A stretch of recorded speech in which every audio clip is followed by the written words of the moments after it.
Hello students, class 10 subject science. Subject science में हम लोग पाठ करने वाले हैं chemistry, chapter number 4, carbon and it's compounds. चलिए स्टार्ट करते हैं हम लोग।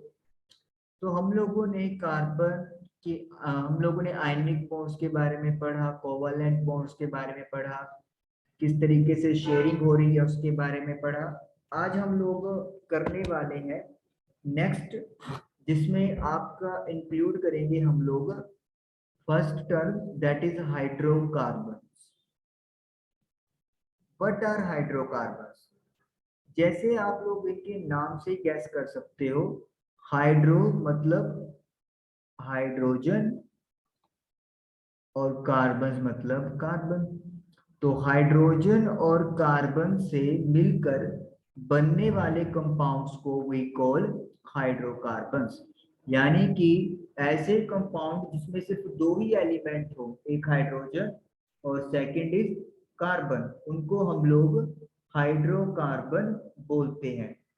अब इन हाइड्रोकार्बन में आप लोगों को आगे वैरायटी मिलने वाली है। मैं आपको बताता हूँ किस तरीके से। अगर आपके पास मान लो कोई हाइड्रोकार्बन है जिसमें कार्बन कार्बन का लिंकेज सिंगल बॉन्ड से है, या फिर कार्बन कार्बन का बॉन्डिंग डबल बॉन्ड से है, या फिर कार्बन कार्बन के बीच में ट्रिपल कोवैलेंट बॉन्ड बन रहा है, ऐसे हाइड्रोकार्बन जिनमें कार्बन कार्बन की लिंकेज सिंगल बॉन्ड से हो, या फिर कार्बन कार्बन की लिंकेज डबल बॉन्ड से हो, या फिर कार्बन कार्बन की लिंकेज ट्रिपल बॉन्ड से हो, तो ऐसे के लिए हमारे पास अलग अलग कैटेगरीज हैं। अगर मान लो कार्बन और कार्बन का बॉन्ड सिंगल है तो हम लोग उसे बोलते हैं एल्केन। यानी कि ऐसे हाइड्रोकार्बन जिसमें कार्बन कार्बन का लिंकेज सिंगल कोवैलेंट बॉन्ड से है तो फिर उसे हम लोग बोलते हैं एल्केन्स। अगर कार्बन कार्बन का linkage double double covalent bond से है तो उनको हम लोग बोलते हैं एल्कीन्स। लेकिन अगर कार्बन कार्बन की लिंकेज ट्रिपल कोवैलेंट बॉन्ड से है तो उसे हम लोग बोलते हैं एल्काइंस। तो इसका मतलब क्या हो गया है, कार्बन कार्बन, कार्बन कार्बन और कार्बन कार्बन तीन अलग अलग तरीकों से ये लिंक बना सकते हैं, single covalent bond, double covalent bond and triple covalent bond. अब एल्केन फैमिली का जनरल फॉर्मूला होता है CnH2n+2। यानी कि जितने कार्बन के एटम्स होंगी, हाइड्रोजन की नंबर ऑफ एटम्स उनसे डबल होके दो ज्यादा होगी, और n की वैल्यू यहाँ पे 1 से स्टार्ट हो जाएगी। यानी कि जितने भी नेचुरल नंबर हैं you can say like that 1 2 3 4, इस तरीके से एल्केन सीरीज बन जाएगी।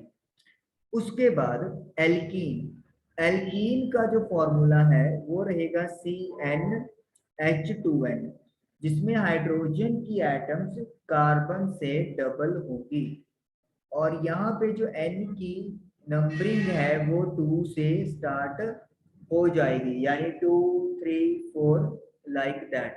तो CnH2n is the formula for alkene. Next is alkyne. Alkyne के लिए फॉर्मूला CnH2n-2 होता है, और यहाँ पर भी n की वैल्यू 2 से स्टार्ट होगी, दैट इज 2 3 4 सो ऑन। तो मतलब जो भी कंपाउंड आपके पास दिया हो, जिस फॉर्मूले को वो सेटिस्फाई करेगा, वो फॉर्मूला के अकॉर्डिंगली उसी फैमिली का मेंबर आपको बन के निकलेगा। एल्केन हो सकता है, एल्काइन हो सकता है, और एल्कीन भी हो सकता है। सभी में आप देखिए हाइड्रोजन की नंबर ऑफ एटम्स का यहाँ पर डिफरेंस है। इसके अलावा आप लोगों को यहाँ पे एक और सिंगल कार्बन की कार्बन से लिंकेज मिलेगी लाइक दिस। यहाँ पे क्या आप देख रहे हो, यहाँ पे तो स्ट्रेट चेन आप लोगों को दिखाई दे रहा है, लेकिन यहाँ पे जो है आप लोगों के पास एक रिंग स्ट्रक्चर बन रहा है, क्लोज्ड स्ट्रक्चर। तो ऐसे स्ट्रक्चर्स को हम लोग साइक्लो से स्टार्ट करते हैं, क्योंकि कार्बन कार्बन का लिंकेज सिंगल कोवालेंट बॉन्ड है, तो इसीलिए साइक्लो एल्केन इसे बोला जाता है।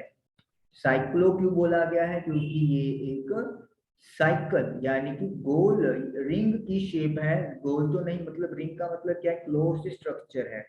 और एल्केन क्यों लिखा गया है? क्योंकि कार्बन कार्बन के बीच में सिंगल कोवालेंट बॉन्ड है। अब आपको जान के हैरानी होगी, साइक्लोएल्केन का जो जनरल फॉर्मूला है CnH2n है, यानी कि जो फॉर्मूला एल्कीन का है वही फॉर्मूला साइक्लोएल्केन का भी है। लेकिन यहाँ पे जो N की स्टार्टअप है वो आपको 3 से मिलती है, यानी कि N की वैल्यू 1 या 2 पॉसिबल नहीं है।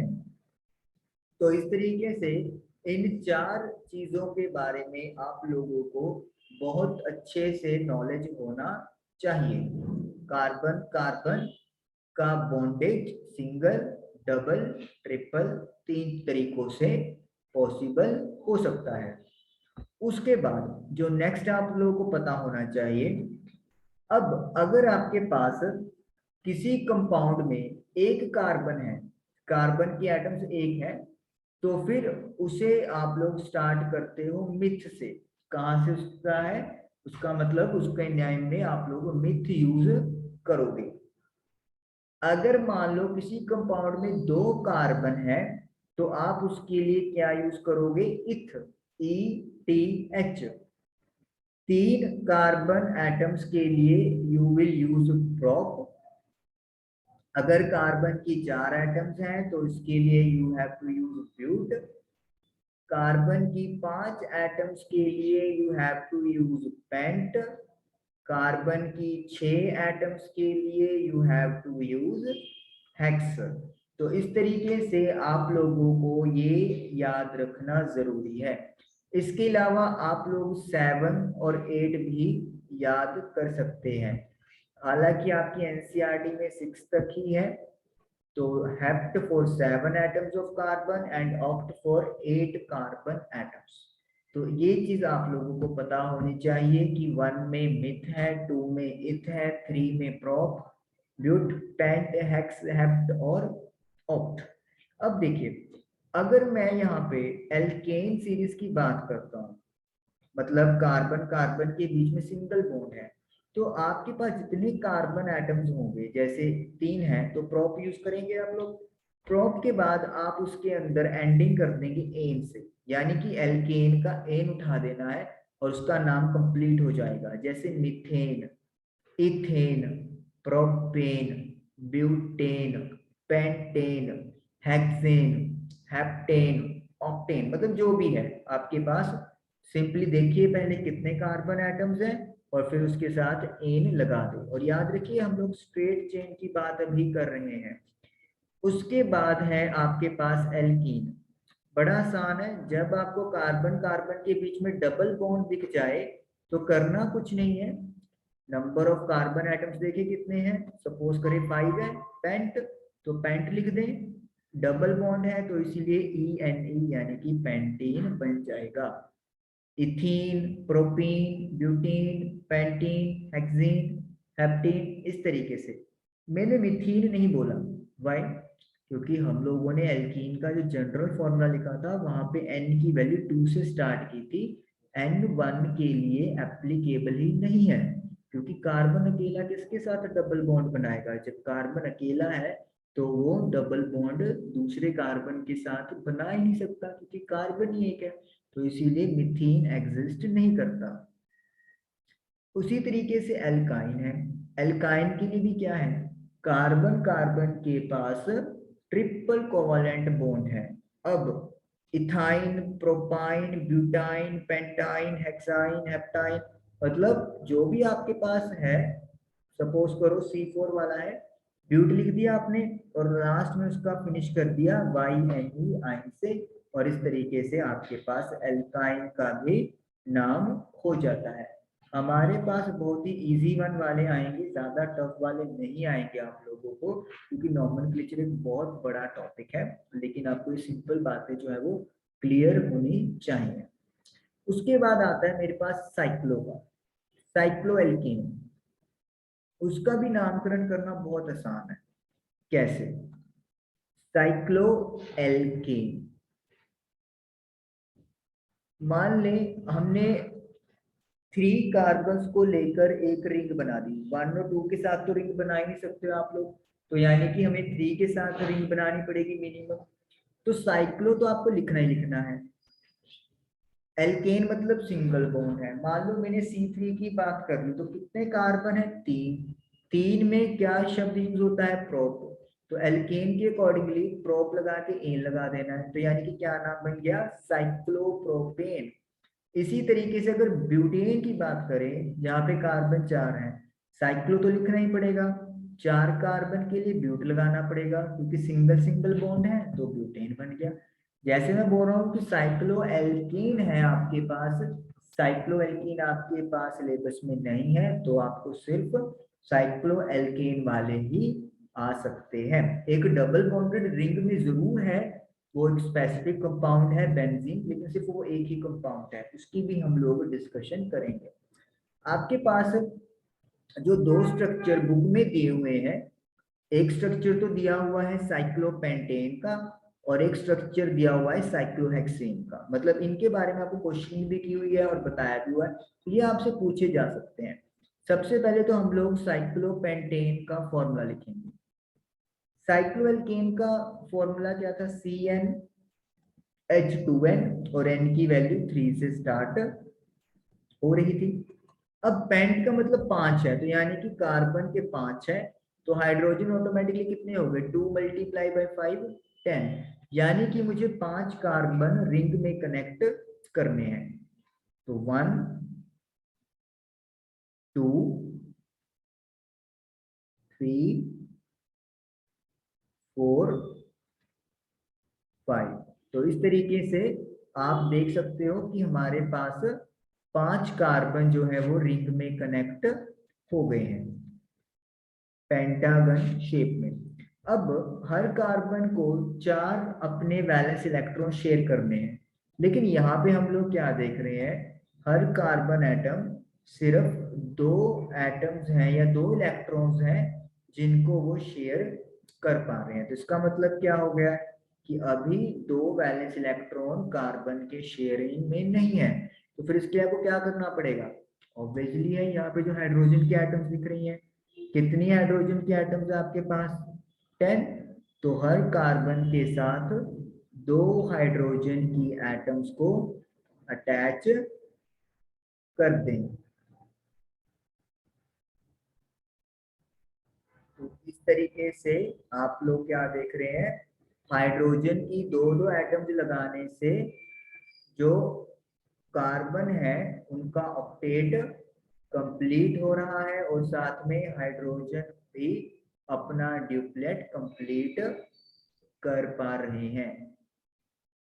और ये फॉर्मूला किस चीज का बना है? C5H10, दैट इज साइक्लोपेंटेन, क्योंकि ये एक रिंग वाला स्ट्रक्चर है। क्लियर? ओके, उसके बाद जो आप लोगों को याद रखना है, दैट इज साइक्लोहेक्सेन। चलिए इसको क्लियर कर दें। साइक्लोहेक्सेन, साइक्लो का मतलब रिंग हो गया, हेक्स मतलब 6 कार्बन है, और एन मतलब कार्बन कार्बन के बीच में सिंगल बॉन्डिंग है। तो साइक्लोहेक्सेन, तो पहले तो साइक्लोएल्केन का जनरल फॉर्मूला CnH2n, और n की वैल्यू 3 से स्टार्ट होगी। तो हेक्स 6, 2 इंटू 6 12। तो 6 कार्बन एटम्स को रिंग में लगा देंगे, लगाते हैं हम लोग। 1 2, सिंगल बॉन्ड है तो एक लाइन खींच देंगे। 3 4 5 6। तो ये कार्बन की 6 एटम्स आपकी रिंग में लग गई। हाइड्रोजन की कितनी एटम्स लगानी है हम लोगों ने? 12। तो अब हम लोग 12 हाइड्रोजन की एटम्स यहाँ पर अटैच कर देंगे। तो दो हाइड्रोजन की एटम्स जो है वो हर कार्बन के साथ लग जाएंगी। तो इस तरीके से आप हर कार्बन के साथ दो दो हाइड्रोजन की एटम्स अटैच कर दें और इनको कनेक्ट कर दें like this single covalent bond. Hydrogen तो डबल बनाएगा ही नहीं क्योंकि उसको सिर्फ एक इलेक्ट्रॉन की रिक्वायरमेंट है। तो इस तरीके से आपने कनेक्ट कर दिया और ये आप इनके वैलेंस इलेक्ट्रॉन रिप्रेजेंट कर सकते हैं। तो देख सकते हैं आप हर कार्बन के पास 4 लाइंस हैं। 4 लाइंस का मतलब हो गया है कि 4 इलेक्ट्रॉन्स वैलेंस के शेयर हो रहे हैं और इस तरीके से ऑक्टेट इनका कंप्लीट हो रहा है।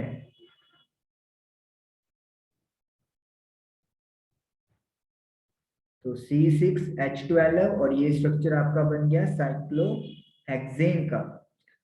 जैसे मैंने आपको बात कर रहा था मैं अभी थोड़ी देर पहले कि हम लोग एक डबल बॉन्डेड यानी कार्बन कार्बन के बीच में डबल कोवैलेंट बॉन्ड होगा और रिंग शेप में होगा, उसकी बात करेंगे।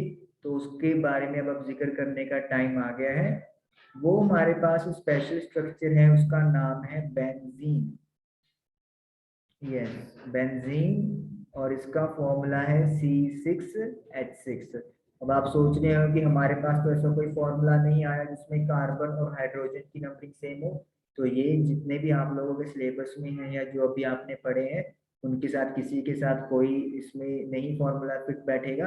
हाँ, इतना जरूर है, इन है तो मतलब कार्बन कार्बन के बीच में डबल बॉन्ड आपको मिलेगा। और ये जो बेंजीन का स्ट्रक्चर है ये एक रिंग स्ट्रक्चर बनेगा यानी कि क्लोज्ड स्ट्रक्चर बनाएंगे। तो हमें क्या करना है, जैसे साइक्लोहेक्सेन में किया हमने वैसे ही 6 कार्बन एटम्स का हेक्सागोनल बना लेंगे। तो ये हमने बना लिया। वहां पे क्या था आपके पास, हर कार्बन के पास दो दो हाइड्रोजन थे, लेकिन यहाँ पे हम लोग क्या देख रहे हैं, टोटल हाइड्रोजन एटम्स 6 हैं। तो यानी कि एवरेज बेसिस पे एक कार्बन के पास सिर्फ एक ही हाइड्रोजन आएगा। तो हम लोग क्या करेंगे, हर कार्बन के साथ एक एक हाइड्रोजन कनेक्ट कर देंगे, जैसे कि आप लोग अभी देख पा रहे हो। और इनके साथ भी अपा क्या कर देंगे, लिंक बना देंगे। डॉट से आप इनके वैलेंस इलेक्ट्रॉन रिप्रेजेंट कर सकते हो। अभी कोई डाउट आपके मन में आ रहा होगा, वो डाउट भी हम लोग करने वाले हैं। डाउट ये आ रहा होगा कि हर कार्बन की जो वैलेंसी है वो तो सेटिस्फाई ही नहीं हुई, क्योंकि सिर्फ 3 लाइन ही आप लोग देख पा रहे हो या 6 इलेक्ट्रॉन्स ही बन रहे हैं। बिल्कुल, आप बिल्कुल अपनी जगह पे सही हो। हम लोगों को ये कंप्लीट करने के लिए कार्बन कार्बन के बीच में डबल बॉन्ड बनाना पड़ेगा। सपोज कर लो मैं यहाँ से शुरुआत कर देता हूँ। अब देखिए, इस कार्बन की वैलेंसी क्या कंप्लीट हो गई है, 1 2 3 4। यस, ये कार्बन की वैलेंसी कंप्लीट हो गई है। क्या इस कार्बन की वैलेंसी कंप्लीट हो गई है, 1 2 3 4? जी हाँ, बिल्कुल। तो ये दोनों कार्बन सेटिस्फाई हो गए। इस कार्बन के भी अभी 3 ही यहाँ पर बॉन्ड बन रहे हैं। फोर्थ बनाने के लिए मेरे पास यहाँ पे 2 ऑप्शन है, या तो मैं यहाँ पे बना दूं या यहाँ पे बना दूं। मैं अगर सपोज करो यहाँ पे बना देता हूँ, तो अब आप क्या देख रहे हो, ये तो वैलेंसी कंप्लीट कर गया, लेकिन यहाँ पे क्या हो गया है, इस कार्बन के पास 1 2 3 4 5 बॉन्ड्स बन गए हैं, जो कि गलत है क्योंकि 10 इलेक्ट्रॉन हो गए, जबकि हमें तो ऑक्टेट कंप्लीट करना है। तो मतलब यहाँ पे हम लोगों ने जो बनाया है वो गलत है। वो कहाँ पे बनेगा डबल बॉन्ड, इस वाले कार्बन के साथ बनेगा। अब आप देख सकते हो कि ये कार्बन के पास भी 4 बॉन्ड्स हैं और इस कार्बन के पास भी 4 बॉन्ड्स हो गए हैं, 1 2 3 4। अब इस कार्बन में के पास 3 बॉन्ड्स रह गए। वही ट्रबल है, अगर आप लोग यहाँ पे डबल बॉन्ड बना दोगे तो फिर क्या होगा, यहाँ पे इस कार्बन के पास 5 कोवैलेंट बॉन्ड चले जाएंगे। तो यानी कि इसका मतलब क्या है, इसका मतलब ये है कि आप लोगों को अब नेक्स्ट कार्बन के साथ डबल बॉन्ड बनाना है। और अब आप देख सकते हो कि सभी कार्बन्स के जो वैलेंसी है वो कंप्लीट हो गई है। और इस तरीके से ये बेंजीन का स्ट्रक्चर भी कंप्लीट हो जाता है। यहाँ पे एक बात मैं आपको और क्लियर करना चाहता हूँ कि अगर आप यहाँ पे डबल बॉन्ड नहीं बना के यहाँ से स्टार्ट करते हो तो डबल बॉन्ड यहाँ पे आएगा, एक यहाँ पे आएगा और एक यहाँ पे आएगा, और जहाँ पे अभी आपका डबल बॉन्ड बन रहा है वहां पे सभी सिंगल बॉन्ड हो जाएंगे। तो मतलब दोनों तरीके से स्ट्रक्चर आप लोगों का सही है, दोनों में से कोई भी आप बना सकते हो, you will get full marks, किसी भी स्ट्रक्चर पे आप लोग कर सकते हो। तो ये बेंजीन का स्ट्रक्चर आप लोगों का कंप्लीट हुआ और ये बहुत इंपॉर्टेंट स्ट्रक्चर है from the point of exam. उसके बाद हमारे पास एक और टर्म हम लोग डिस्कस करेंगे आज, saturated carbon compounds and unsaturated carbon compounds. Saturated carbon compounds और एक हम लोग यूज करने वाले हैं अनसैचुरेटेड कार्बन कंपाउंड्स, बहुत इंपॉर्टेंट है ये भी। सैचुरेटेड कार्बन कंपाउंड्स क्या होते हैं, जब हम लोग कार्बन कार्बन के बीच सिंगल कोवैलेंट बॉन्ड बनाते हैं तो ऐसे कार्बन कंपाउंड्स को we call saturated carbon compounds. अभी हम लोगों ने डिस्कस किया है कि एल्केन्स में कार्बन कार्बन के बीच में सिंगल बॉन्ड होता है, तो यानी कि alkanes are saturated carbon compounds. Unsaturated क्या होता है, अगर आपके पास कार्बन कार्बन के बीच में डबल बॉन्ड हो या फिर कार्बन कार्बन के बीच में ट्रिपल बॉन्ड हो तो उसे हम लोग अनसैचुरेटेड कार्बन कंपाउंड बोलेंगे। मतलब अगर किसी चेन में कार्बन कार्बन के पास एक भी डबल बॉन्ड हो जाए तो उसे आप अनसैचुरेटेड कार्बन कंपाउंड कहेंगे। इसी तरीके से अगर एक भी ट्रिपल बॉन्ड आ गया तब भी आप उसे अनसैचुरेटेड कार्बन कंपाउंड ही कहेंगे। और हम लोगों ने पढ़ा है कि डबल बॉन्ड वाले कार्बन कार्बन के कंपाउंड्स को एल्कीन्स और ट्रिपल बॉन्ड वालों को वी कॉल एल्काइंस। तो इस तरीके से आप लोगों का ये मतलब एक तरह से डन हो जाता है अगर आप लोग सैचुरेटेड और अनसैचुरेटेड का मीनिंग क्लियर कर लेते हो कि एल्केन सैचुरेटेड होते हैं और एल्कीन्स और एल्काइंस अनसैचुरेटेड होते हैं। अगर आप इनको हाइड्रोकार्बन के नजरिए से पढ़ते हो तो इस तरीके से आप लोगों का सैचुरेटेड और अनसैचुरेटेड डन हो गया। उसके बाद हम लोग एक चीज और डिस्कस करते हैं कि जो कार्बन कार्बन होता है, कार्बन की कार्बन के साथ लिंकेज, ये तो आपको पता चल गई कि वो तीन तरीके से अपने आप को एक कार्बन एटम दूसरे कार्बन एटम से अटैच करती है, सिंगल कोवैलेंट, डबल या ट्रिपल। अब इसके अलावा कार्बन कार्बन क्या शेप या स्ट्रक्चर ले सकता है, अगर कार्बन की एटम्स एक दूसरे के साथ लाइक दिस ऐसे सीरीज में कनेक्टेड हैं तो इसको आप लोग बोलते हो चेन कनेक्शन। इसको हम लोग क्या बोलते हैं, स्ट्रेट चेन या सिंपली चेन कनेक्शन बोलते हैं, जहां पे कार्बन कार्बन की एटम्स सीरीज में कनेक्टेड हैं। उसके बाद अगर स्ट्रेट चेन जाते जाते एक या एक से ज्यादा कार्बन के पास ब्रांचिंग में भी कार्बन अटैच हो गए तो उसे हम लोग ब्रांच बोलते हैं, ब्रांचिंग कनेक्शन बोलते हैं, ब्रांच चेन भी कह सकते हैं। और अगर कार्बन कार्बन की लिंकेज एक रिंग के या क्लोज्ड स्ट्रक्चर की फॉर्म में हो रही है तो उसे हम लोग रिंग स्ट्रक्चर बोलते हैं। तो यानी कि जो शेप के अकॉर्डिंगली कार्बन कार्बन की कनेक्टिविटी के तीन तरीके हो गए, चेन, ब्रांच एंड रिंग। यहाँ पे याद रखिए मैं सिंगल या डबल ट्रिपल बॉन्ड की बात नहीं कर रहा हूँ, simply I am talking about how one carbon atom is attached to other carbon atom and that other carbon atom is attached to next carbon atom। तो आई होप कि आप लोगों को आज का ये सेक्शन समझ में आया होगा। Thank you for watching the video.